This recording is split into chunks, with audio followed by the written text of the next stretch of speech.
It is a universal word. It is a word known in every culture, among every ethnic group, within every economic group, within all religious traditions. Stress is a universal word. One social theorist puts it this way when he writes, "There simply is no human being who does not have some level of stress in his or her life. It is no respecter of persons and no respecter of cultural or religious or economic backgrounds. It affects everyone. It hits everyone. It can take its toll on anyone." There is not a single person in this sanctuary this morning who does not know some level of stress in your life. Stress is universal. So we're not going to talk this morning about avoiding stress. We're going to talk about managing stress. You can't avoid stress, but we can manage the stress in our lives. In working on this sermon, I came across a suggestion that was found on the wall of a break room at an office in New York City as to how you can manage stress. It's called the stress diet. Tongue-in-cheek. Breakfast, 1/2 grapefruit, 1 slice of whole wheat bread, 8 ounces of skim milk. Lunch, 4 ounces of broiled chicken breast, 1 cup of steamed zucchini, 1 Oreo cookie, 1 cup of herbal tea. Mid-afternoon, as the stress increases, rest of the package of Oreo cookies, 1 quart of Rocky Road ice cream, 1 jar of hot fudge sauce. Dinner, as the stress has really increased, 2 loaves of garlic bread, large pepperoni and mushroom pizza, 3 candy bars, entire frozen cheesecake eaten directly from the freezer. Not going to work. Not going to work. But let me tell you what will work. 5 insights on managing stress in your life and in mine. We need to monitor our schedules.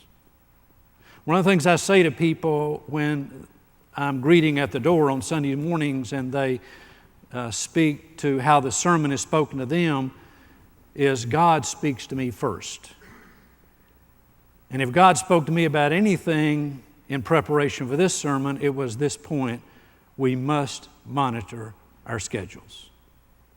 Many of you know the name Richard Swenson. He wrote a book called Margin. And in that book, he talks about the disease of overload in our modern era. He says that overload is the disease of the modern era. Listen to what he says.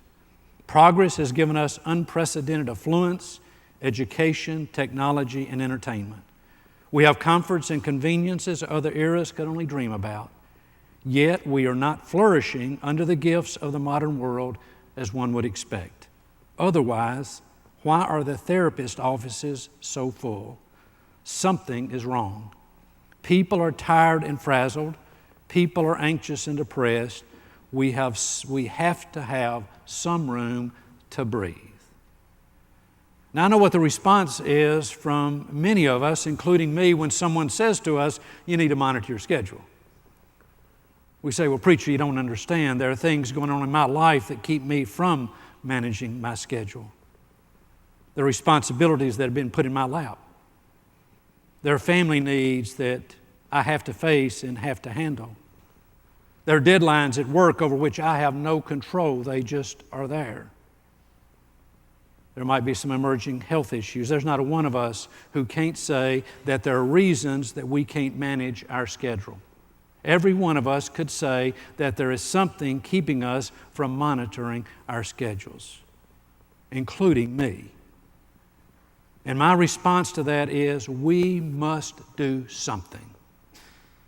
We may not can totally control our schedules, but we can certainly make the effort to manage and monitor our schedules.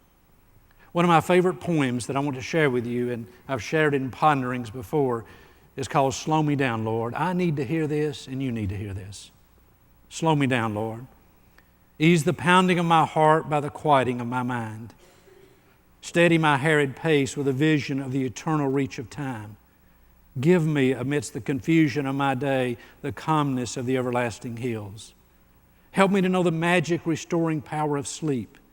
Teach me the art of taking daily minute vacations, of slowing down to look at a flower, to chat with a friend, to pat a dog, to read a few lines from a good book. Remind me each day of the fable of the hare and the tortoise, that I may know that the race is not always to the swift. That the race is not always to the swift. First insight, we need to monitor our schedules. Secondly, we need to embrace the simple daily joys of life. I've said often, you've heard me say this frequently, that we need to have ears to see, eyes to see, and ears to hear the bountiful blessings that come our way every single day. Every single day there are those serendipitous things that happen in life, those little blessings, I call them. They're in your life every single day, and they're in my life every single day. And one of the ways we garner the strength to handle the strains and stresses is to take note of those little blessings and to pull them into our spirits. You know, those moments of fun and laughter that happen during the day. Those moments of affection. Those moments of affirmation and support. Those moments of satisfaction at having done something well. Those moments of unexpected wonder when something happens that just awakens you to the wonder of it all. Those moments of kindness when someone is kind towards you. A special moment with a family member or a friend that you just need to embrace and receive.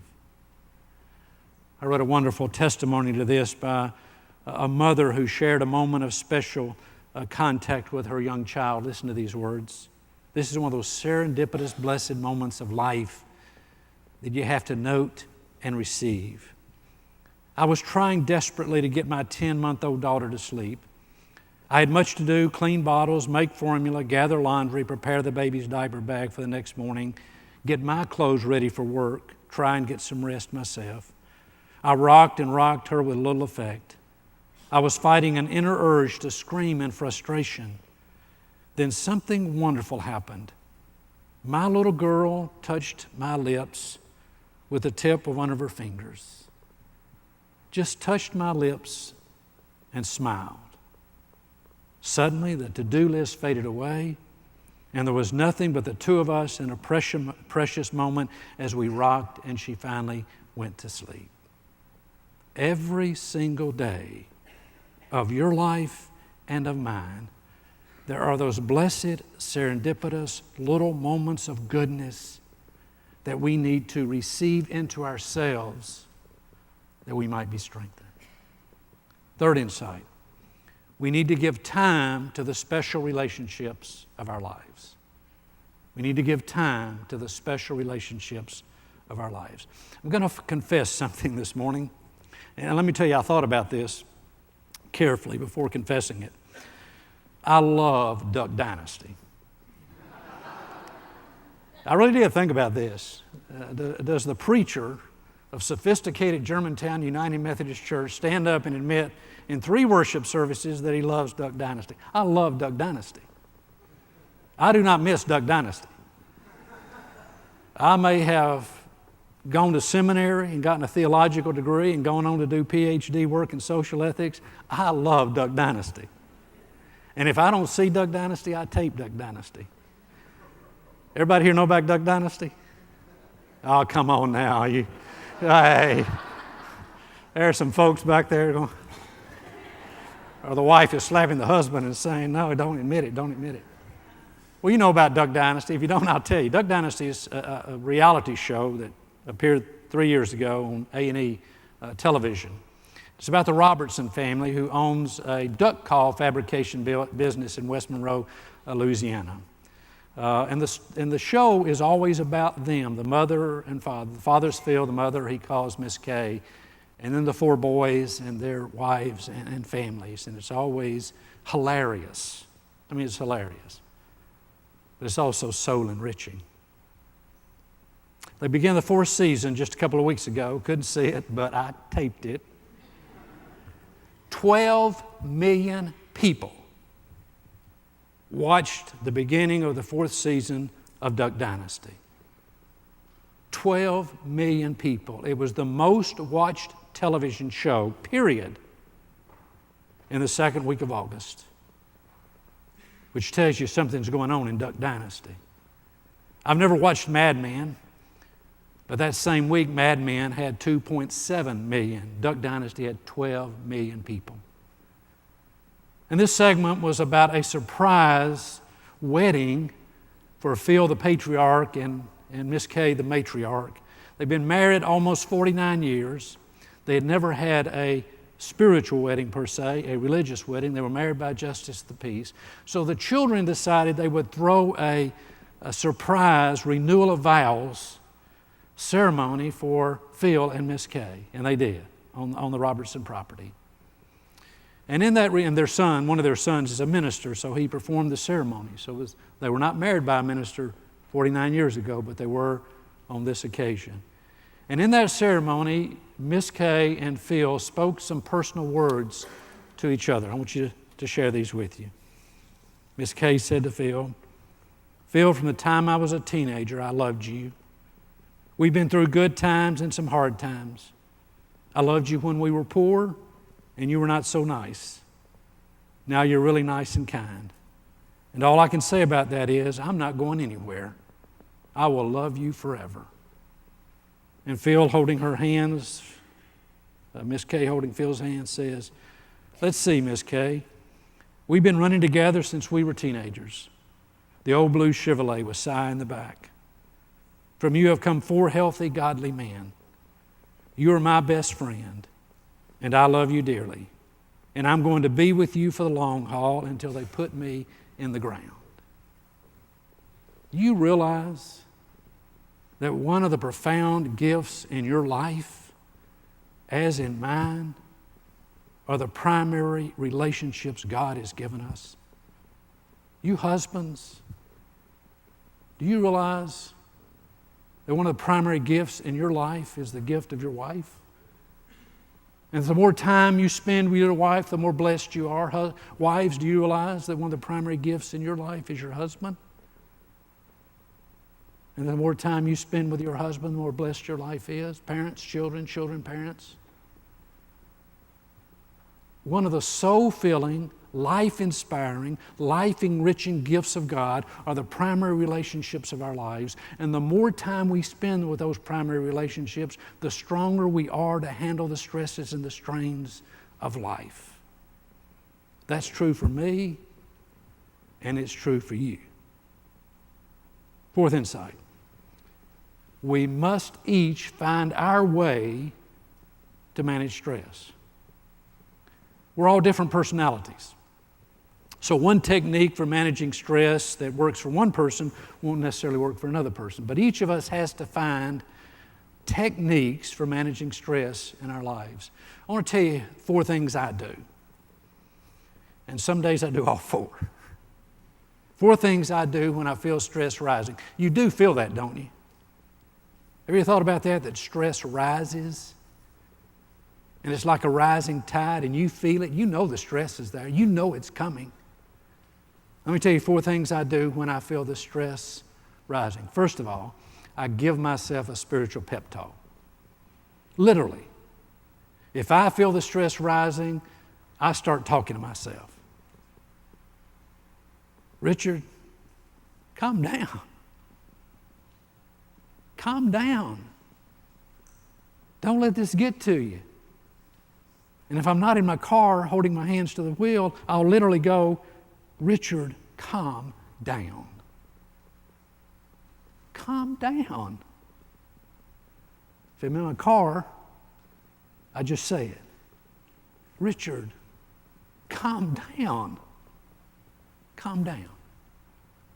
Another thing I do is to repeat the opening verses of "Breathe on Me, Breath of God."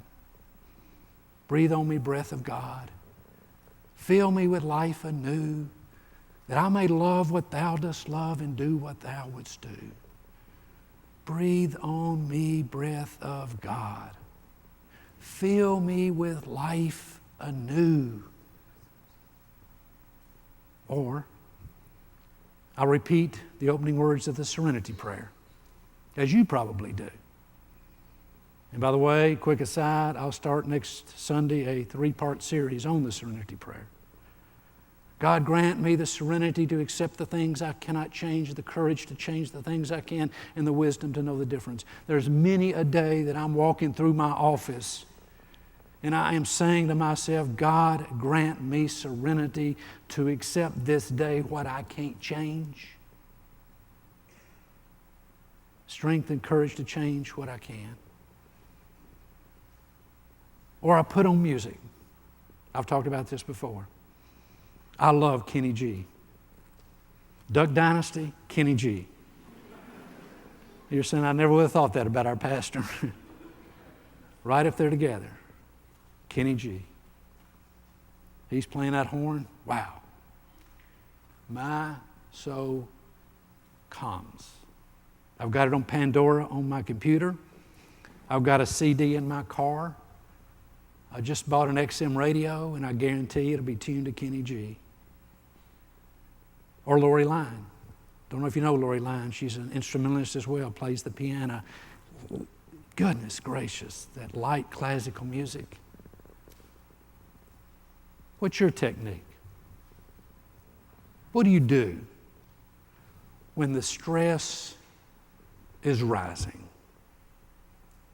We all need to have techniques by which we manage the stress when it rises daily. Final insight. We need daily to receive an infusion of God's power. We need regularly, daily, to receive an infusion of God's power. This passage from Isaiah 40 is phenomenal. I mean, wow. Those who wait upon the Lord shall renew their strength. They shall mount up with wings like eagles. They shall run and not be weary. They shall walk and not faint. My guess is for every person in this sanctuary, those are inspiring words, aren't they? Those who wait upon the Lord, or those who hope in the Lord, or those who trust in the Lord, depending on the translation. Did you know that the word wait on, trust in, hope in Hebrew literally means this: rest in? Isaiah said, those who rest in the Lord. And that the word renew, those who rest in the Lord shall renew, literally means this in Hebrew, in Hebraic tradition. It means to exchange your weak strength for God's mighty strength. Wow. Those who rest in the Lord are giving up weak strength to receive mighty strength. What a bargain. That every day, you and I can connect with God and be infused with His strength beyond our strength. That's good stuff, isn't it? And Jeremiah says that when you do that, you're like a tree planted by streams of water, and the roots go deep into the fertile soil, and the leaves are always green, and you always bear fruit. If you rest in the Lord, give up your strength and receive His strength, then you're like a tree that stands strong by the streams of water, rooted deep in the fertile soil, always with green leaves and bearing fruit. Therein lies power for daily living. Nobody can take stress out of your life.